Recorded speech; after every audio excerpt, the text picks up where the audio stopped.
Hey guys, this is Wednesday's video. I'm going to try to compress all of the information I need to tell you into this one video so you have less videos to watch today. So to start out, I wanted to just say you guys are doing a good job keeping up with discussions and with the YouTube videos, so just make sure that you're always logging on and participating in those. I try to grade everything, give you feedback every day. I'm doing my best and I hope you are too. So in discussions, just to take care of what's due today. On the syllabus, as you can see for Wednesday, you have a couple of pages in your JAC to read, and then peer editing, submit one of your annotated sources to discussion 3. So we go to discussions, click on 3, and there's some instructions here as well in case you get confused or you forget what I said in this video. So as you can see, I've grouped you. Let's pretend that I am Addison, and as you can see, this group has 4 and the rest have 3. I'm sorry, group with 4 people. You have a little bit more work to do, but you won't be in a group of 4 again for the rest of the semester. It's just because we have 16 instead of 15. So you hit reply. Then when you go down here, there are 2 ways to do this.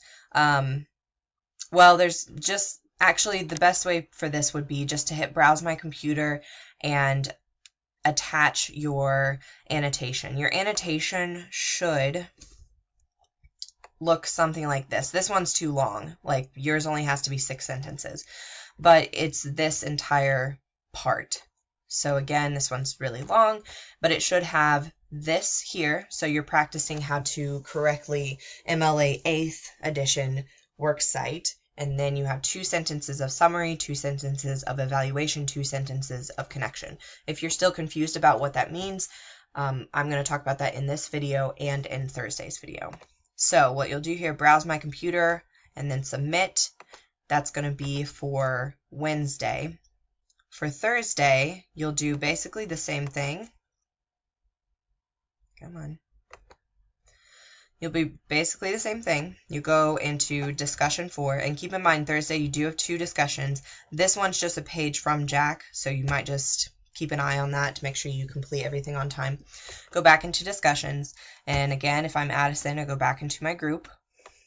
And here you should see, well, from discussion 3, you should see the uploads.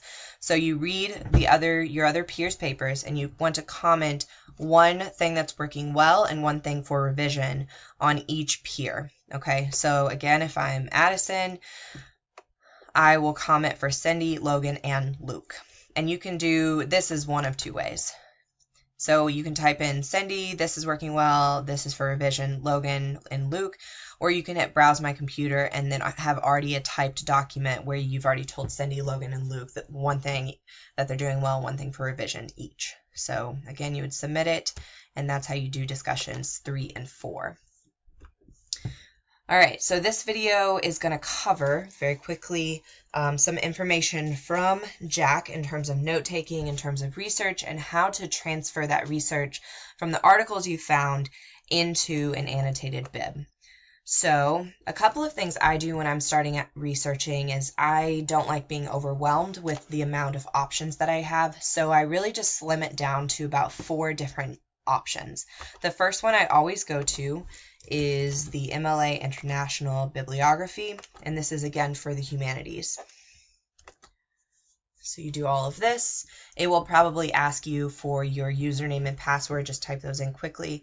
So a good thing to keep in mind is 1, I'm in the MLA International Bibliography, and then 2, I want to make sure that whatever I get, a PDF, whatever, I copy that URL. So I'll show you an example when we get there.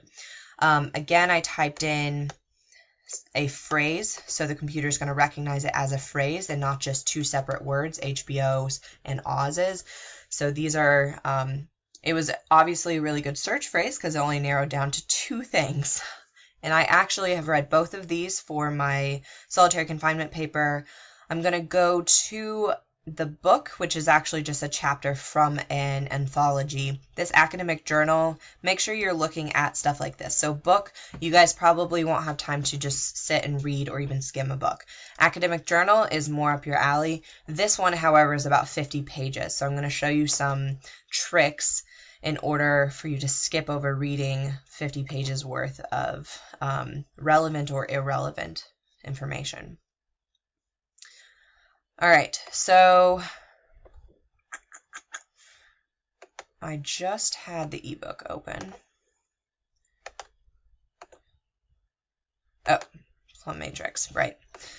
So a lot of times how I find stuff is I just click stuff until something works. So if you don't have that much patience, that's fine. You can ask a librarian or you can just shoot me an email and I'll try to do some work for you. WorldCat is something the library owns, so I know that if I click on WorldCat, the source that I'm looking for will pop up. Hopefully it's an ebook version. The regular version, I believe you can have shipped to you, but I'm not entirely sure. So let's just make sure that the library owns it here, and let's look at the ebook library.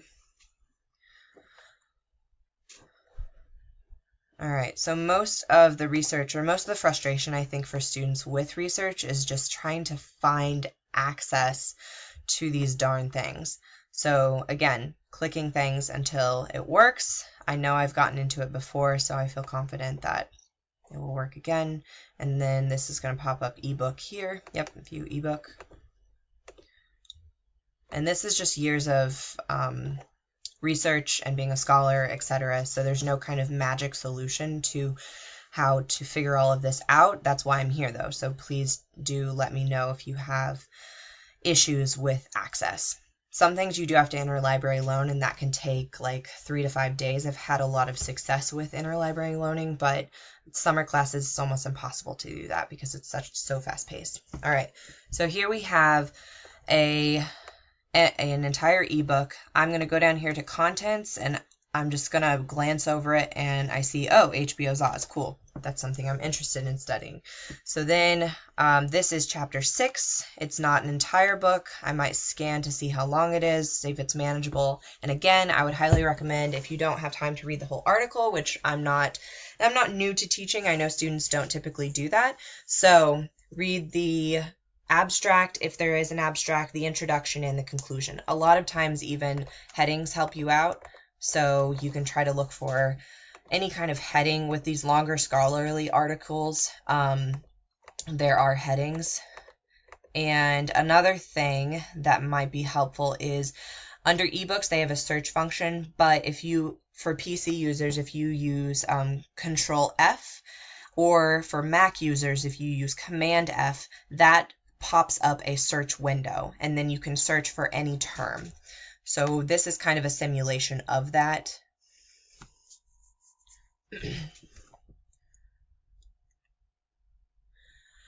Where I might just access, well, let's just try that. We'll try stereotypes, and it looks like stereotypes is not in this document, but, I'm an idiot, sorry. Search within book. This is actually more helpful. All right. Here we go. So sometimes they're up here, sometimes they're over here. Again, it's just looking around and kind of just being aware of your surroundings. All right, so it looks like there are no results for the word stereotype in this chapter. That is where I would just take a little bit more time and look at the chapter itself. On PDF documents, that search function works more fluidly. On any kind of readable format here, the search function works better. So there's one other article, and if I can pull it up really quickly, I can show you what I'm talking about. I'm hoping my computer will just go as fast as my mind is going.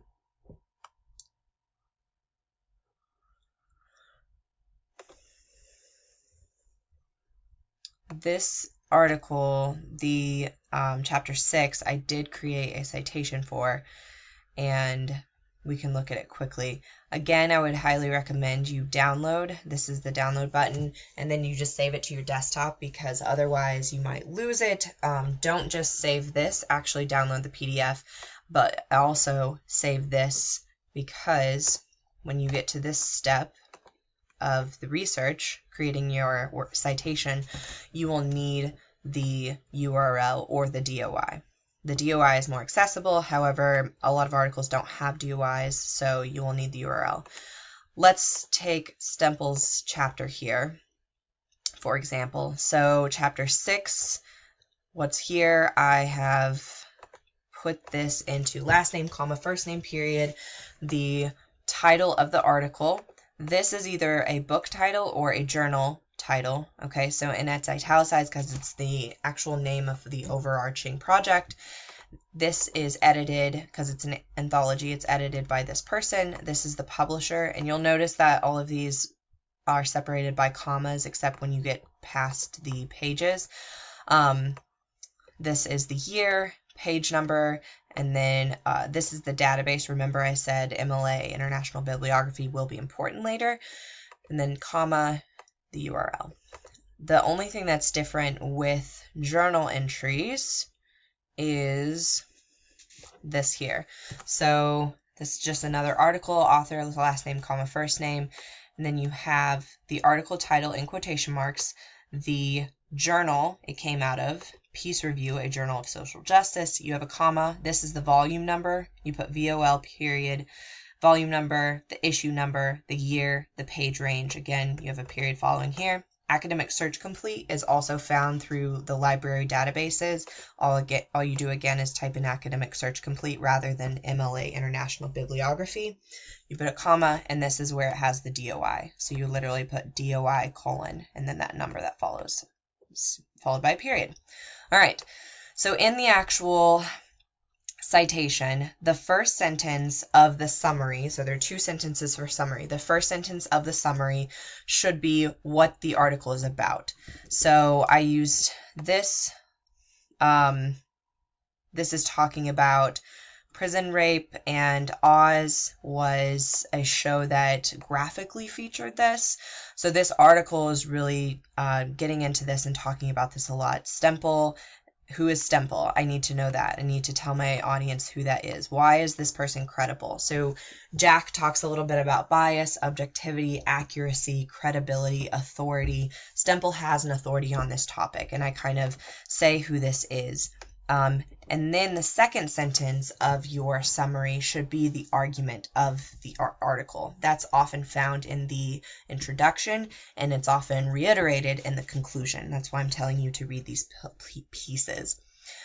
I used a direct quote. I would highly recommend this. The worst thing that you could do for an annotated bib is to take information from the source itself and then, like, word for word, aka a direct quote, and not put quotation marks around it and not put the correct page number. If it doesn't have page numbers, obviously you won't put page numbers, but if you do, say I didn't have quotation marks here and here or any kind of citation, but specifically the quotation marks, this would be considered plagiarism because I'm taking word for word what the author has said.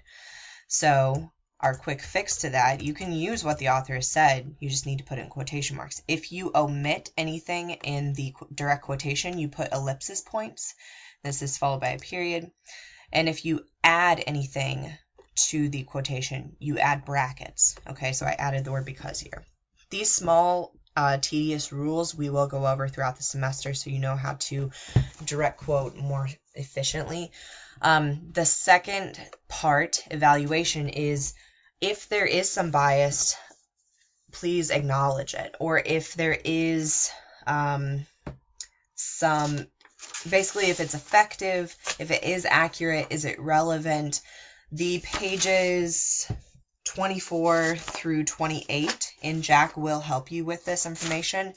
And then the last part is connection. How does this inform your understanding of your topic? How are you planning to use it in the paper? Again, your sources can change as your paper and your research evolves. However, you need to just make it as clear as, like, it helps me, this source helps me understand X or understand Y, or informs my understanding. So I know this video is fast, like most of them. However, please start annotating, start researching, and let me know if you guys have any questions.